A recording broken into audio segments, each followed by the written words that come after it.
Dans ce nouvel épisode de QDF avec, je vous amène découvrir pendant 48 heures le nouveau quotidien de Valère Germain, joueur qu'on ne présente plus, passé par l'OM, Monaco, Nice ou encore l'étranger avec plus de 600 matchs professionnels. Une carrière juste incroyable où il a pu jouer avec des stars du football mondial comme Mbappé, Falcao, James, Bernardo Silva, Balotelli ou encore Ben Arfa. Champion de France, demi-finaliste de la Ligue des Champions, finaliste de l'Europa League et de nombreuses sélections en équipe de France jeune. Il a pris sa retraite de joueur pro en janvier dernier et a tout récemment rejoint United en Kings League, équipe présidée par Gilsi et Maxime Biaggi. Dans cet épisode, on va se retrouver pour un match capital pour se qualifier à la Coupe du Monde des clubs, mais aussi pour parler de ses meilleures anecdotes de carrière. Là, Falcao arrive, James Rodriguez. On était il y a 1 an et demi en Ligue 2. Là, j'ai des matchs où j'étais capitaine de James Rodriguez, de Abidal, de tout l'an et tout. Quand j'arrive, je n'ai pas l'étiquette qu'ils appellent ça le grand attaquant. Pas le maillot quand je marque dans le Classico.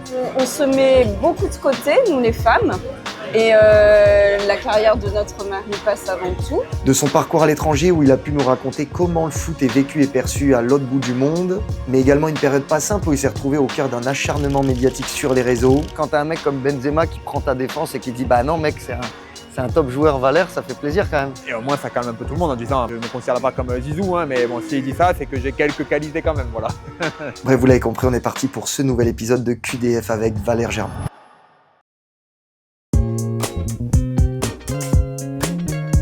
Bon, on se retrouve là pour commencer cette vidéo. Là, j'attends Valère, non pas sur un terrain de football, mais sur un terrain de paddle. Il m'a dit qu'il kiffait ça, qu'il y jouait pas mal depuis un moment. Donc, on va voir ce qu'il vaut. J'ai fait un on va voir ce qu'il vaut comme si j'étais chaud. Je suis objectivement très moyen. Ça va, mon Valère? Comment tu vas? Ça va et toi? Ouais, nickel. Ça va. Là, on est dans ton élément? Je crois que c'est mon élément, on verra après le match, mais ouais, en tout cas, c'est un élément où je me régale depuis 3-4 mois depuis après ma carrière, et non, je me régale, c'est un magnifique sport. Tu joues combien de fois Au moins 2 fois par semaine. Ok.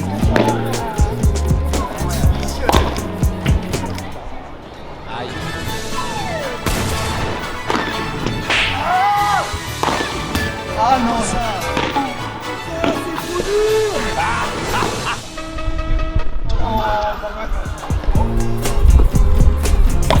Deuxième.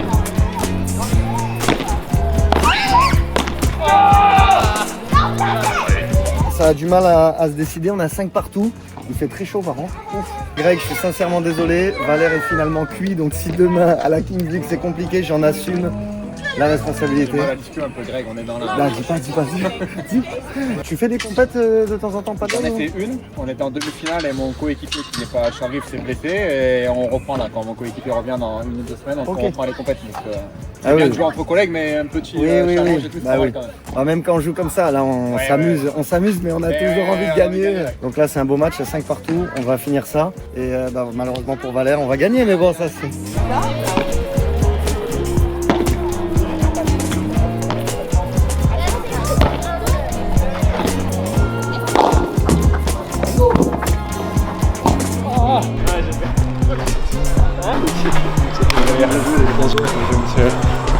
Bon, qu'est-ce que tu penses de ton coéquipier Valère? Ah, il était meilleur au foot. Meilleur au foot. Je sais pas si vous vous rendez compte, mais Valère, c'est plus de 600 matchs en professionnel, dont plus de 200 avec l'AS Monaco et plus de 150 avec l'OM, pour un total de 140 buts et 50 passes décisives. C'est juste une dinguerie. Thomas Lemar, le centre pour Valère Germain. Oui! Trop de match, ce beau ballon là pour évoquer sa carrière. Entrée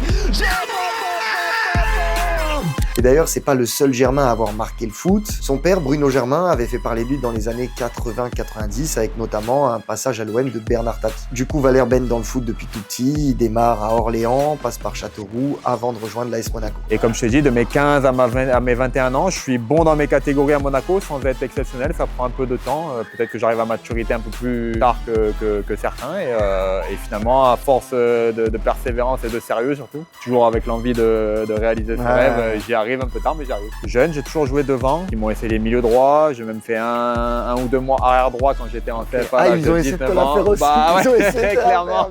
Tu recules petit à petit. À l'époque, avant le contrat pro, c'était quand même beaucoup plus dur. Oui, c'était compliqué. Premier choix, c'était on ne te gardait pas. Deuxième choix, tu signais stagiaire. Troisième choix, tu pouvais signer professionnel directement. Le quatrième choix, c'était un contrat élite, ils appelaient ça. Donc c'était 2 ans stagiaire plus 3 ans pro, mais c'était assuré. Et donc moi, j'ai signé donc stagiaire, 2 ans. Et sauf qu'à la fin de ma première année stagiaire, ils ont modifié mon contrat stagiaire en contrat élite. Donc c'est vrai que c'était pas facile d'avoir des contrats pro à l'époque. Tu les signais un peu plus tard qu'aujourd'hui. Oui, il y a même beaucoup de joueurs, fallait qu'ils rentraient, ils étaient même pas encore pro, clairement, et après clairement. ils arrivaient à Je pense obtenir qu'aujourd'hui, le les clubs ont tellement peur de perdre des jeunes joueurs. Direct, contrat pro, au moins, ils s'assurent. Là, on parlait en off à la fin du paddle des expériences au Japon et tout de Valère. Quasiment tous les étés, je pars quelque part pour faire découvrir un peu la culture du foot. On a fait États-Unis, Sénégal, Brésil, et on hésitait à faire Japon. Alors pour le foot, c'est vraiment, je pense, une belle expérience parce que tu vas avoir des stades pleins, une très belle ambiance, ça chante pendant 90 minutes. Le Japon, par rapport au niveau? Je pense milieu de Ligue 1, bon pas Marseille, Paris, Monaco, Lyon, mais je te dis un niveau technique très très fort. J'ai rarement joué avec des défenseurs aussi doués techniquement. Ah ouais? Pour te dire. Après l'entraînement, ils restent pendant 30 minutes, 1 heure. Ils font les transversales pendant 1 heure, pied droit, pied gauche, des centres, des volets pour les attaquants. C'est vraiment, ils travaillent ils font leur gamme. vraiment leur gamme, qu'ils répètent depuis qu'ils sont très jeunes. Il y a 30-40 000 à tous les matchs dans les tribunes, avec une vraie ambiance, bon, très respectueux à la japonaise. Une vraie expérience de vie, de culture différente et un beau championnat aussi. Si j'étais aujourd'hui dirigeant d'un club, c'est un championnat où j'essaierais d'aller chercher quelques joueurs parce que techniquement très doués. Et puis si tu leur dis quelque chose, ça file droit et ils vont faire exactement ce que tu demandes. Intéressant de voir les différences culturelles dans les pays. À faire peut-être le Japon. Petite pause, j'ai pris les recharges. Oli qui nous accompagnent, qui nous soutiennent sur la Kings League, qui sont sponsors de l'équipe United. Vous les connaissez déjà puisqu'ils sont sponsors du Pau FC. Ils me soutiennent aussi à l'année. Et là, c'est parfait. Dans les petits moments de pause, on a les petits sachets Oli. Vous verrez demain avant le match, notamment pour Valère, pour toute l'équipe. Il y a les packs hydration, les packs énergie. C'est vraiment pépite, donc profitez-en. Il y a les petits codes promo qui s'affichent à l'écran. Il y a un nouveau goût pépite qui est arrivé, la team. C'est légendaire. Blue Raspberry en hydration. Est-ce que vous voulez que je vous prouve que je le kiffe? Je l'ai depuis pas longtemps.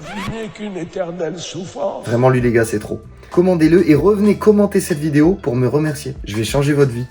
J'en fais un peu trop? Peut-être. D'ailleurs, je vous conseille sur Oli de tester les petits goûts comme ça où vous avez vos sachets. Ça vous permet un peu de tout voir, ce que vous pouvez préférer avant d'aller ensuite sur les gros pots. Ça, c'est vraiment l'idéal de commencer par les starter packs et après, vous pouvez vous envoyer sur des goûts que vous avez vraiment kiffé. Bref, la team, petite pause terminée. Maintenant, on va aller manger à un endroit assez spécial. Vous allez kiffer. Endroit auquel tu vas plutôt souvent. Ouais, c'était à côté du Stade Juré, un repère des anciens joueurs, des joueurs après les matchs. Typique niçoise, c'est vraiment un régal. Là, les gars, on prend ma voiture. Et donc, on prend pas la Porsche de Valère. Putain. Non, c'est fini tout ça. C'est fini, t'as tout vendu? Ouais, non, j'ai une belle. Enfin, j'ai un Audi Q5, voilà. Non, je me suis fait plaisir. Tu vois, j'ai eu un Cayenne, j'ai eu un Macan, j'ai eu toujours des belles voitures, mais j'ai pas été jusqu'à acheter des Ferrari. Oui. La Porsche, je m'étais fait un petit kiff quand même à Monaco. Ouais, et Porsche, c'est iconique, la 911. Faut l'avoir. Vraiment, la Porsche, je préfère même plus avoir une Porsche qu'une Ferrari. Je suis comme toi. Pour moi, c'est le classique, la classe. Puis ça passe quand même mieux qu'une Ferrari. C'est quand même c'est un peu moins mature quand même. T'as eu un gros succès, gros joueur de Ligue 1. T'as jamais eu la tête qui est partie? Non, je me suis fait quelques kiffs sur des voitures, des montres, mais sans, tu vois, toujours avec la réflexion de se dire, sur les montres notamment, d'acheter des trucs qui ne perdent pas de valeur, qui, si demain il y a un coup dur, de la revendre au même prix ou plus que ce que je l'ai acheté. Je me suis fait plaisir sur des vacances. J'ai pris une fois de ma vie un jet privé, c'était pour revenir d'un week-end avec Morgane Sanson, mais sinon pas plus. Et sinon, kiffer avec les amis, la famille, sans faire des grosses folies. À la place de Valère, j'aurais été en Bugatti Veyron. J'ai eu une Mercedes AMG GT, là, les 5 portes, là, les voitures qui font du gros bruit là, avec 600 et quelques chevaux. Là. Mais à Marseille, quand tu l'allumais, ça résonnait trop fort, donc je l'ai échangé au bout de 6 mois. Ouais. Dans une semaine, les gars, je tourne avec monsieur Kylian Mbappé, donc on va avoir le suspense. Est-ce qu'il va me reconnaître ou pas du tout? À tout moment, il peut avoir un flop de fou parce que tu sais, ça fait 10 ans, tu vois. Et tu sais, tu changes tellement, t'as la barbe, les cheveux, reprends la même coupe, enlève la barbe. Comme je suis à 2 doigts de faire ça. Il y a le Kicks qui arrive, il y a Mbappé qui arrive. Donc on fait un très bon début de saison.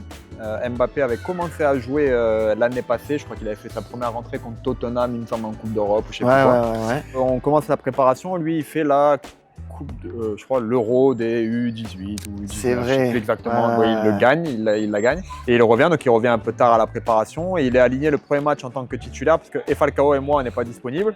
Et ce premier match, il prend un coup sur la tête, il fait une commotion cérébrale. Et comme il avait en dessous de 18 ans, il est éloigné des terrains pendant 2 mois, je crois. Ah ouais, ok. Donc le début de saison, il ne le fait pas, il le loupe. À partir de mi-février, le coach fait un choix. Il y a un match à Manchester City, 8e de finale aller de Ligue des Champions. Et là, c'est vraiment à partir de ce moment-là où il fait le choix à le mettre lui à ma place sur un match très important. Et quand tu le vois arriver à l'entraînement, Kylian, tu vois direct? Oui, direct. Ouais. Bon, à l'entraînement, même sur les matchs. Hein, Oui, parce que oui, même oui, quand oui. il rentrait ou quand il jouait, je te dis au début, les matchs de coupe ou les matchs où ça soufflait un peu, il marquait, il faisait des passes D, il était ultra performant. À l'entraînement et il allait dribbler, il allait super vite devant le but sur le terrain mais aussi en dehors, il a toujours été très sûr de lui, comme si tout était tracé quoi. Tout était prêt et sa famille était prête, tout le monde était prêt et il savait qu'il allait aller tout là-haut. Valère, tu disais toi des petits contacts mais sans plus. Oui, vite fait sur Instagram, c'est arrivé quelques fois depuis, quand on se croisait sur les terrains, quand il était à Paris, moi à Marseille, voilà.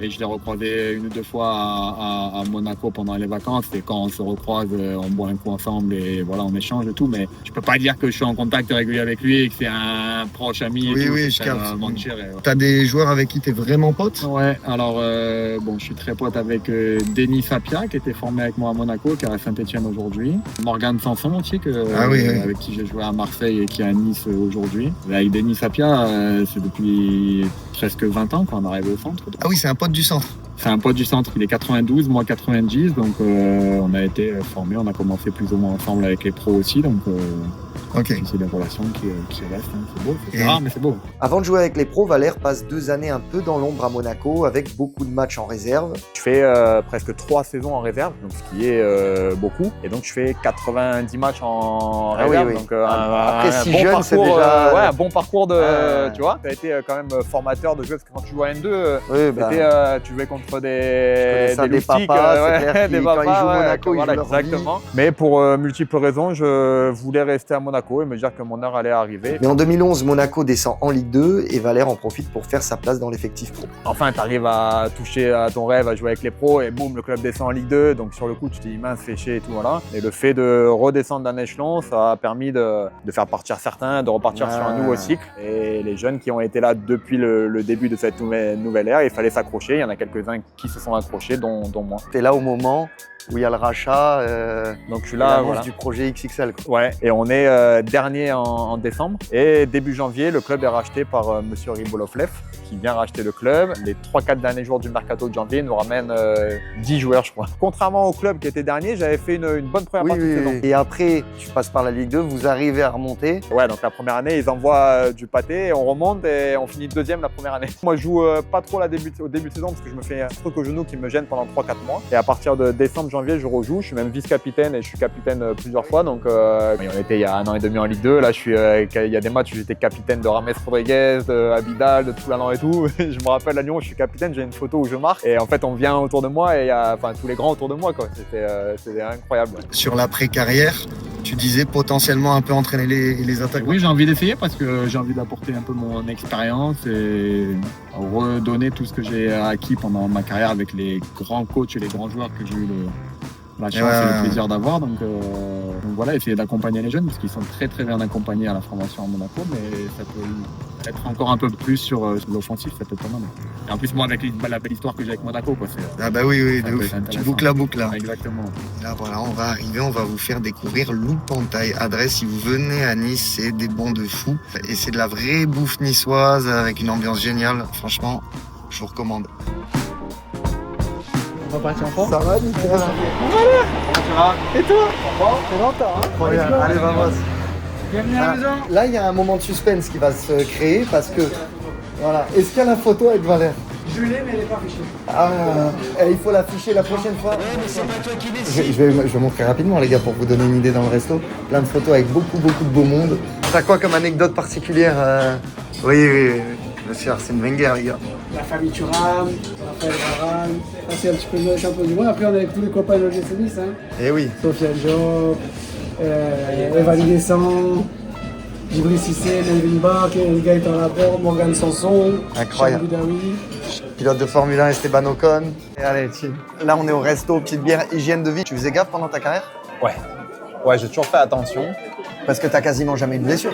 Non, j'ai eu une blessure à la fin au Japon pendant 4 semaines. Je me suis fait une élongation, une petite déchirure même, élongation à l'ischio. Mais sinon, j'avais jamais été trop blessé. Vite fait à Monaco, je t'avais dit tout à l'heure, un peu au genou quand on remonte en Ligue 1. Et j'ai toujours fait attention. Je suis obligé pour gérer le sommeil, la nutrition, l'hydratation. Il n'y a pas de secret. Hein. Moi, je joue à un tout autre niveau. Je joue que en National 3, National 2. Je vois le quotidien de ma femme. C'est des déménagements, c'est du stress, de la pression. Comment t'as vécu ça un peu, toi? On se met beaucoup de côté, nous les femmes, et la carrière de notre mari passe avant tout. Mais il ne faut pas s'oublier quand même. Enfin, moi, je ne me suis pas oubliée. Je pense qu'on a tout fait pour que je n'oublie pas aussi. Aussi, nous, on est là en background derrière pour que le joueur, il a un cadre. Valère, je pense que c'est hyper important pour lui, que sa famille, on ait toujours été derrière lui. Enfin, que ça soit en Australie, au Japon, il ne serait jamais parti sans nous. Alors que certains Tout à l'heure, il m'a dit que oui. Hein. Non, je sais qu'il n'aurait pas fait. Il aurait été perdu pour se faire à manger déjà. Non, c'est pas vrai. C'est pas vrai. Non, c'est pas vrai. Elle a raison. À ce moment-là, j'avais envie de partir à l'étranger, vraiment pour le coup. Et je voulais sortir un peu de la médiatisation de la Ligue 1. J'aurais pu rester en Ligue 1 aussi, mais je voulais sortir un peu de ça. Et au final, j'avais l'Australie qui me contactait depuis déjà plusieurs mois. Et j'avais regardé plusieurs reportages sur Sydney, ses alentours et tout. Et je me suis dit, allez, let's go. Expérience incroyable, pays de fou malade.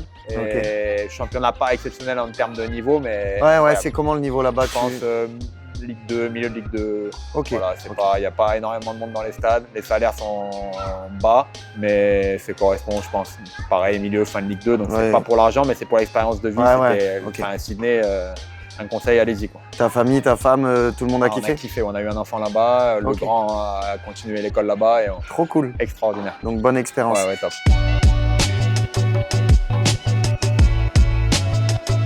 Bien mangé, on s'est pété le bide, donc peut-être que Valère demain ne va pas courir finalement. Mais bref, pour terminer un peu cette soirée, il y a Valère, il nous a ramené des petites pépites. Les gars, quand on aime le foot, forcément les maillots, c'est quelque chose. T'as dû croiser du beau monde. Ouais. Vraiment hâte de voir ça. Vas-y, je te laisse. Mon premier maillot de carrière, maillot que j'avais eu avec le numéro 33, le fameux numéro 33. Ah, dingue. Mon premier match, c'était à Saint-Etienne, à Geoffroy Guichard. Donc, c'était mon premier match en 2011. Alors, le deuxième, j'ai pas fait beaucoup d'équipe de France, mais c'est un maillot que j'avais eu en équipe de France Espoir. Et ensuite, on va passer à Nice, du coup. Celui-là, il me régale. Voilà, avec le numéro 28. La fameuse année, les gars, de l'OGC Nice.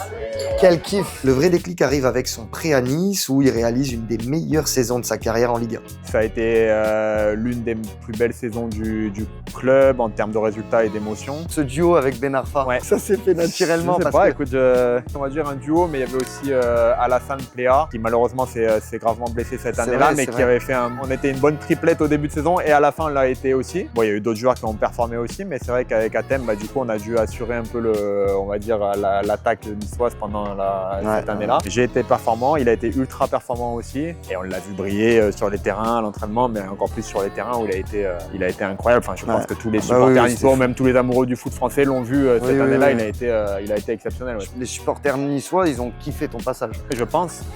Ils ont kiffé mon passage, mais surtout l'année qu'on a fait collectivement. Ils ont fait encore un peu mieux l'année d'après avec Balotelli, Belanda quand ils ont fini 3e. Dernier match à domicile, Nice-Saint-Etienne, où on gagne 2-0. En plus, je marque 2 buts sur ce match-là et on qualifie le club en Coupe d'Europe après des années sans Coupe d'Europe.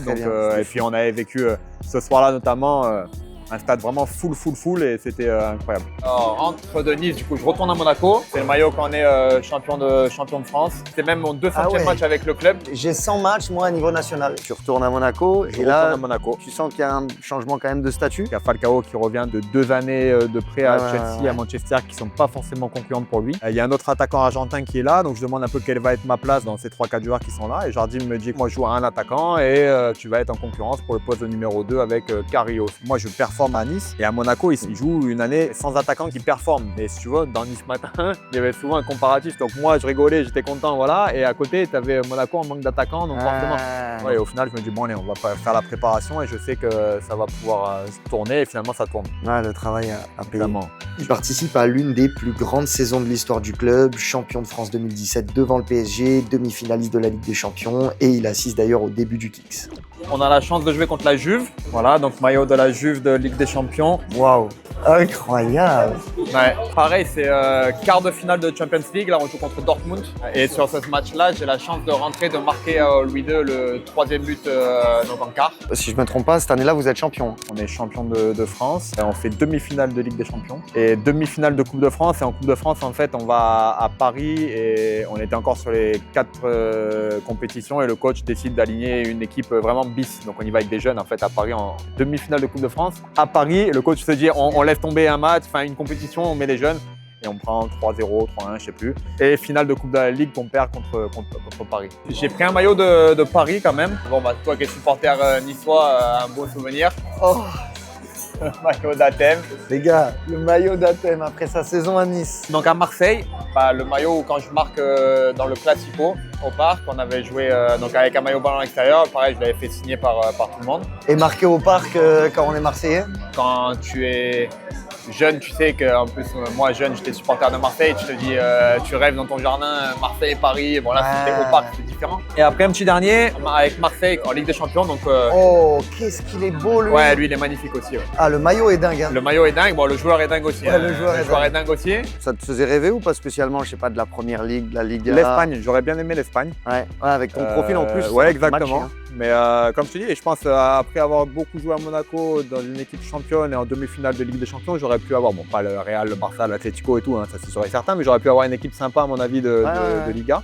C'est clair. Mais Marseille est arrivé très vite et j'avais envie d'y aller et finalement on n'a pas écouté ce qui se fait d'ailleurs. Il part ensuite à l'OM où il va connaître quelques belles années, malheureusement un peu entaché par la pression, les critiques, où il reste un joueur parfois contesté. Première année, si je me trompe pas, tu mets 18 buts. Ouais, c'est bien, c'est mieux que tout ce que j'avais fait auparavant. Mais quand tu es à Marseille et que tu es censé, parce que quand j'arrive, je n'ai pas l'étiquette, ils appelaient ça le grand attaquant. J'arrive pour jouer avec Bafé Gomis. Lui, il ne trouve pas d'accord avec le club et du coup, au vrai, mais véridique, hein, je monte les escaliers pour signer et lui, je le vois descendre du bureau de président. Il me dit, bah, je prolonge pas. Je dis, moi, je vais signer quand même. Hein. Et au final, je dois remplir ce rôle qui n'est pas forcément le mien, de grand attaquant. Donc pour moi, c'est des bonnes statistiques par rapport à tout ce que j'ai fait dans ma carrière.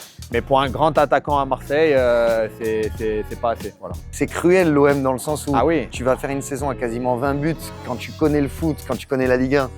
Ton Et premier je tire pas un penalty en plus. Oui, hein. oui. Donc c'est vraiment une saison où tu tires quelques penalties, tu arrives à presque 20-25 buts, quoi, tu vois. Donc c'est pas mal quand même. Je crois que c'est cette année-là où tu as l'occasion en Ligue Europa. Il y en a, ils vont retenir ça alors que tu fais une saison de zinzin. Ouais, collectivement, ça se passe bien. En plus, on fait finale d'Europa League. On finit que 4e, mais on fait, je crois, 75 points, un truc comme ça. Chaque année, tu finis 2e tranquille avec des points d'avance. Et là, tu tombes sur une année où Monaco et Lyon, ils surperforment aussi, donc tu n'arrives que 4e. Et au final, collectivement, tu n'as rien gagné. Tu finis que 4e. Et Les gens, ils vont voilà. Si à la limite, tu vois, tu te qualifies en Ligue des Champions et tu gagnes l'Europa League ou tu gagnes une coupe ou quoi, ils vont se dire, bon, la saison collectivement est magnifique et lui, il a mis 18 buts, ça aurait été top niveau, tu vois. Mais comme tu gagnes rien, tu crées une petite frustration pour tout le monde et au final, ta saison qui est très bonne, en tout cas pour moi, elle devient normale ou moyenne pour d'autres. Je suis quand même satisfait de l'avoir fait parce que 4 ans à Marseille, c'est pas donné à tout le monde. Et j'ai quand même joué pas mal de matchs, beaucoup de matchs, donc ça veut dire que quand même mon sérieux et mes qualités, enfin les coachs en tout cas appréciaient ça, quoi. J'ai vu que récemment, tu en avais un petit peu parlé, les histoires avec Mohamed Eni qui fait du contenu, etc. Toi, tu penses que ça t'a quand même un peu impacté dans l'image peut-être des supporters? Je pense. C'est plus à partir de la 2e année où collectivement on est moins bon. Je suis moins bon aussi les 6 premiers mois. Faut le dire aussi, hein, quand t'es bon, faut le dire. Quand t'es moins bon, faut le dire. Et lui, quand il arrive, il commence à faire ses vidéos. Au départ, c'est marrant, tout le monde en rigole. Et sauf qu'à un moment donné, lui, il voit que ça fait rire sur moi quand il est plus sur moi, donc il continue sur ça, donc il fait un peu son truc là-dessus. Et je pense que certains supporters ont rigolé et du coup, ça fait un peu presque une petite spirale négative alors qu'elle n'aurait pas dû exister. Elle aurait pu exister parce que comme je dis, il y a eu des matchs où je n'ai pas été bon, mais pas autant. Je pense pas autant. Et même beaucoup m'ont dit, mais on comprend pas. Il y a eu des joueurs qui ont fait moins bien, des attaquants qui ont marqué moins de buts, qui ont moins performé, qui ont moins mouillé le maillot et qui ont moins été sifflés. Mais toi, moi, je savais que c'était. Tu avais dû voir quand t'as un mec comme Benzema qui prend ta défense et qui dit, bah non, mec, c'est C'est un top joueur Valère, ça fait plaisir quand même. Et au moins, ça calme un peu tout Oui, le monde ça en remet disant. un peu Enfin, l'église si au Benzema milieu dit ça, du c'est que voilà, enfin, je me considère pas comme Zizou, hein, mais Oui, bon, oui, s'il oui. dit ça, c'est que j'ai quelques qualités quand même, voilà.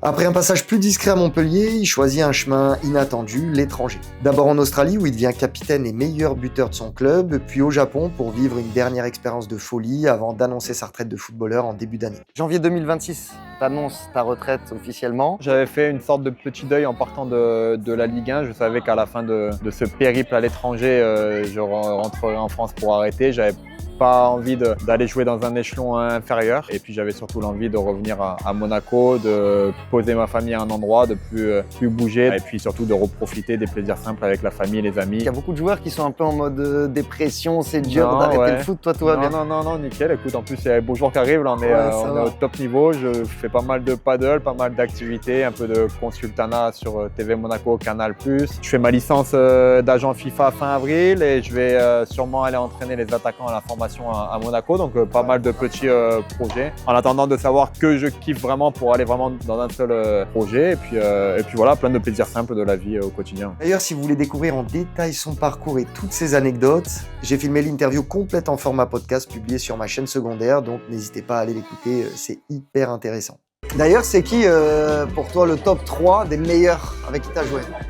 Je dirais Mbappé, forcément. Ben Arfa, parce que c'est incroyable. J'ai même joué avec Berbatov. Quel joueur, Falcao. Je vais mettre Falcao quand même. Parce qu'au-delà du joueur, j'ai vu un bon duo avec lui. Et c'était un top mec aussi, un beau capitaine dans le vestiaire. Grosse journée, mais c'est que le début puisque demain, on va se retrouver à la Kings. Rendez-vous à l'aéroport dès 8h45, donc on va pas tarder, bien dormir. On se revoit demain pour la deuxième partie, voir Valère rechausser les crampons sur le terrain là-dessus.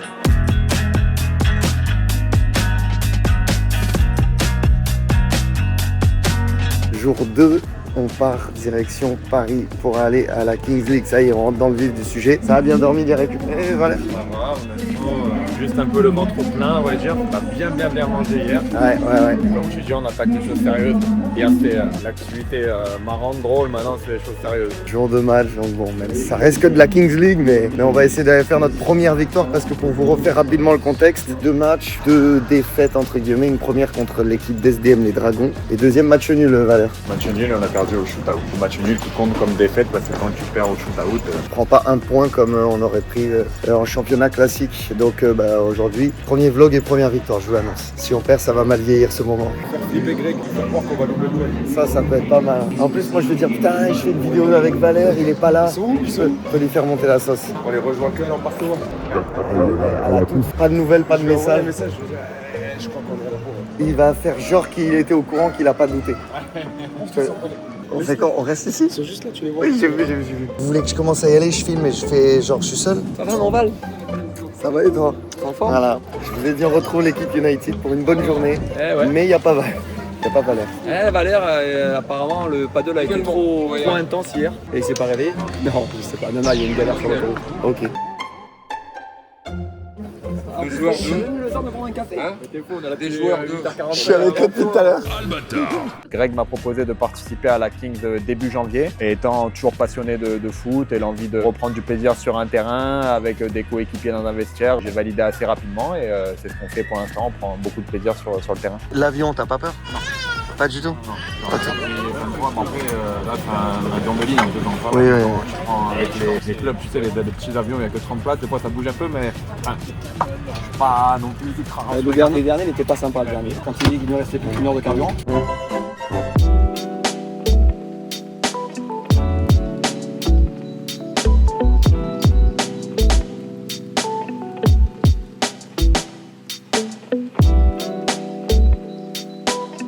Ça fait plaisir. C'est peut-être ça qui va nous permettre de gagner, les gars. Le cardinal. Valère, ça y est, le temps attendu cardinal. Enfin, on attend de parler. Pareil, ça prend de chance. Donc, Ouais, on va bien manger. normalement. On va essayer de gagner ce premier match. Qu'est-ce que tu peux dire sur Valère? Valère, moi ce que je peux dire c'est qu'il me restait un match à jouer au Loto Sportif à l'époque et je prenais dans les 650 et quelques euros. C'est lui qui m'a fait gagner le match, il a marqué le but vainqueur avec l'Olympique de Marseille. Donc, entre guillemets, tu lui dois de la thune un peu. Non, je vais lui payer un petit diabolement, tu mérites. Il mérite. Ouais, C'est ça un c'est bon bon. gars, c'est très important. Bon, attention, parier interdit aux mineurs. Faites attention, c'est risqué, mais il a régalé. Aujourd'hui c'est le premier but de Valère Germain. Là elle a compris le contexte, tout ça. Donc aujourd'hui aujourd'hui, franchement, on nous mange au Cardinal, on est bien comme à la belle époque. Et on retrouve notre équipement blanc, la légende en pleine forme. C'est parti direct. Il y a tout pour être bon aujourd'hui. Arrivé tonitruance, c'est le mot. Tu vois au check que c'est tonitruance. Regarde. Ah, ça a claqué, je peux faire mieux, Ce claque, allez. Ça va ou quoi? Pas top le claque. Ah oui.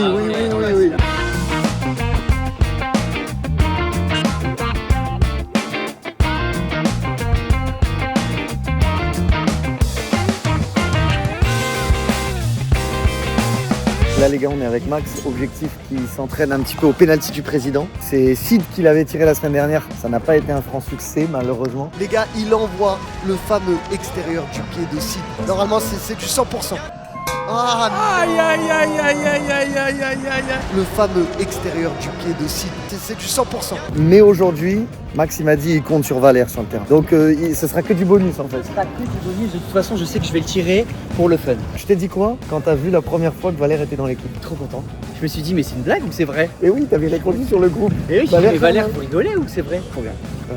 C'est un honneur. Petite pression en Kings League malgré la carrière ou pas? Ouais, une pression, mais pas avec On a envie de bien faire. palpitation, tu vois. Ouais. Moi, j'ai envie de bien faire surtout. Puis il y en a, c'est vraiment, ça leur prend à cœur, t'as pas envie de noter. Parce que King est quand même un peu regardé, donc nous, c'est derrière. Voilà. On peut vite être jugé, machin, tu vois. Oui, arriver, montrer l'exemple que le haut niveau, votre carrière. C'est quoi le moment de votre carrière où vous avez eu le plus de pression? Les gros matchs à gros enjeux, tu sais. Finale Europa League, truc comme ça. Europa League, tu sais que 90 minutes, c'est fois 8 maintenant, il y a un match. C'est pas tu peux rattraper des trucs, des matchs en quoi. Moi, mon premier match en pro, à domicile à Geoffroy, à l'intendant des Magic Fans. Et tu sais que gardien, si tu te trouves, tu peux jamais revenir.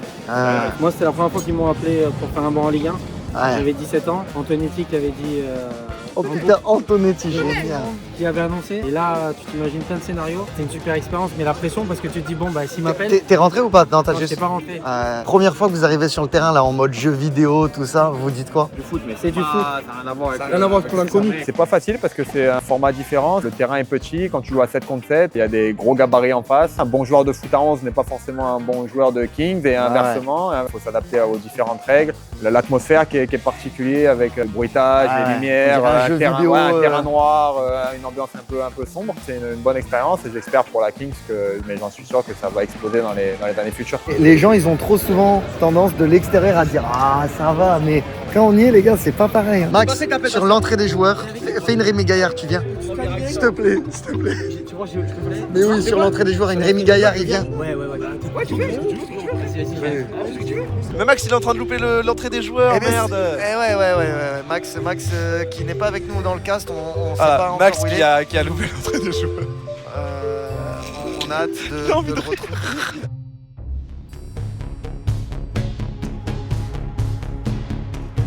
Ça, c'est acquis, l'effectif, il est là.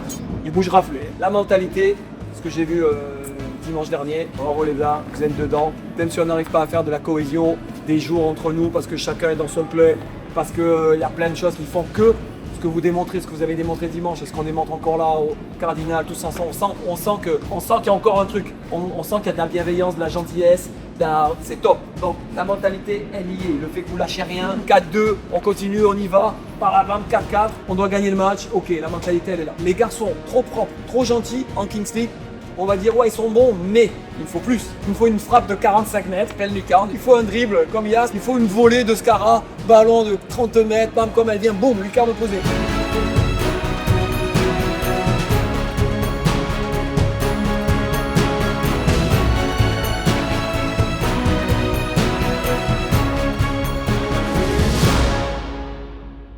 Les gars, Valère Germain qui part. Ok, Valère en premier. Il part avec Flo. Là, il s'en va. Allez les gars, début du match. Allez, il est pour nous aujourd'hui. Duel de fou. Oh là. Magnifique. Alors Très bien. Allez, Les gars, c'est une bonne entame. J'ai un petit spoil. Il est venu, Valère, il a dit je vais pas aller au contact, je vais la jouer intelligemment. tu vois, c'est C'était super bien joué. Et là, Allez, faut attention, là c'est un peu dangereux. Fermer la passe. Oui. Oh, il a raté. Bien joué. Elle sort cette balle ou pas? Il la rattrape. Oh, magnifique. Allez, c'est ouvert. C'est ouvert, mon Valère. Ça y va tout seul. Le premier but de Valère. Voilà 6-7. Tu fais quoi là? Tu fais quoi? C'est fou quoi de faire ça, frère. Ça va te tarter, frérot. On a parlé tout à l'heure de ses switches de gardien. Lui aussi, il a du ballon. Florian Verplanck. Valère Germain qui sert à nouveau le numéro 15 de cette équipe de United. Valère Germain qui va écarter sur le côté droit. La frappe et l'arrêt. Et c'est Mehdi Gassem qui va remonter le ballon, bien sûr, avec ses cannes géantes pour Ali Warti. Sur le côté droit, Ali Warti, la semelle. Amine Kesh qui s'est déjà essayé à la frappe.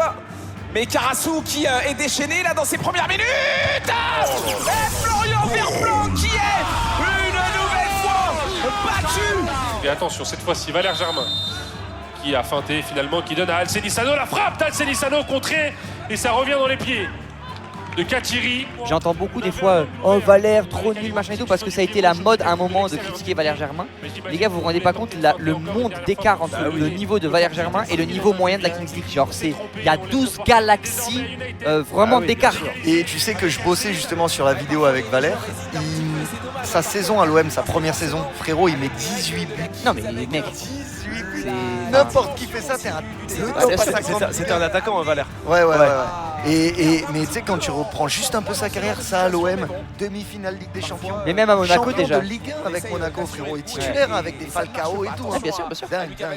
On écoute le coach. Pourquoi vous jouez avec le frein à main? Pourquoi vous jouez avec le frein à main? Qu'est-ce qu'il y a? Vous avez peur de perdre? On va perdre si vous avez peur de perdre. Vous allez vous éclater un peu. Tactiquement, on sait ce qu'on a à faire. La musique et tout, c'est top. Vous, le terrain, le ballon, l'adversaire. Faites. Vous n'avez pas le droit de ne pas prendre du plaisir là, vous en prenez pas. Oh, lâchez-vous un peu. Si vous vous lâchez, il n'y a rien pour personne. Lâchez-vous. Il avait été extraordinaire, Jesse Bou, on s'en souvient sur la rencontre de la semaine dernière. On a encore les images en tête, des arrêts, des doubles arrêts. Et attention à Sacha Bernard. Valère Germain qui s'élance. Valère, vas-y. Il a de la vitesse là. Oh là, penalty shootout. Rien du tout dit monsieur l'arbitre, penalty shootout. Ouais, t'as vu comme il a bien joué le coup, il a pris la vitesse, tout ce qu'il faut. Allez Valère, allez. Dommage, il a essayé. Ah, c'était un coup franc comme ça, c'est pas un shootout. On verra ses réactions. Maintenant, c'est au tour de United. Cette fois-ci, oh oui. Pourquoi pas une passe pour Amine Kesh, mais Mehdi Gassem était là, réussi à récupérer le ballon. Petit cafouillage et récupération de United. Passe par-dessus pour Skira. On a encore une fois feinté, on récupère encore le ballon. Skira dans la surface de réparation, qui talonne, qui essaie de se dépêtrer de ses joueurs, qui encore une fois arrive à feinter. Et là, on a tenté la frappe, mais on avait, et on le voit, Valère Germain qui demandait le ballon dans les pieds. À voir. Comme ça. Oh là. Il est allé haut, frérot. Il a sauté, il a touché le toit de Villepinte. Allez les gars, allez Valère là qui est un petit peu tout seul, faut lui donner des solutions. Putain, c'est vrai que Greg, je trouve qu'il a raison, il joue un peu avec le frein à main, ça se voit qu'ils osent pas y aller à 100% quoi. Attention là, le tacle magnifique. J'aime trop. Maxime Biaggi qui s'élance, Maxime Biaggi. Le contre-pied parfait de la part de Maxime Biaggi qui permet donc à United de marquer ce second but. Qui ira dans la surface de réparation qui va se jouer d'Ali Warti. Oh, c'est mal joué. Et désormais Ali Warti qui peut mettre ce but. Et pour finir cette rencontre, 4-2 pour Karasu. Ali Warti sûrement le MVP de ce match, qui permet aussi à Karasu. On avait annoncé le but, il est arrivé. Ouais, il est arrivé enfin. Dès le début en un plus. But de renard un peu, on va dire. Et je savais qu'il voulait un peu sauver le ballon de la touche. J'y suis allé sur la pointe des pieds, tu sais. Bien lu le truc. Ouais, j'ai bien lu le truc et bien assuré pour le plat du pied à la fin pour bien la finir. Avec le synthétique, on ne sait jamais. Mais de ouf. Bon, malheureusement, ça n'a pas suffi. Mais au moins, j'ai débloqué mon compteur et la semaine prochaine, on débloquera le compteur de la victoire. Donc, comme d'hab, de toute façon, tout est en live sur le Twitch de Max Biaggi tous les dimanches pour suivre l'aventure Kings League. Encore un énorme merci à Oli de nous soutenir dans cette aventure et surtout merci à toi frérot merci de nous avoir amené dans ton quotidien. C'était grave cool. On s'est régalé depuis hier. C'était un bon week-end. Ça sera à refaire avec ou sans caméra, mais on se refera ça pour la revanche au paddle notamment. Exactement, celle-là elle va avoir lieu en off. Vous verrez quand même en story Insta. On verra. Enfin, si je perds, il y aura rien, bien entendu. Ce sera sûr. Mais en vrai d'ailleurs, n'hésitez pas à aller envoyer plein de force à Valère, même s'il a déjà une commu de fou. Mais allez vous abonner, il y a tous les réseaux sociaux de Valère qui s'affichent juste ici. À commenter, vous abonner, à remercier aussi Val pour son temps qu'il nous a accordé. Et on se retrouve mercredi prochain pour un nouvel épisode de QDF. Cette fois, on retourne sur cette fin de saison. Donc je vous dis à la semaine prochaine, la team.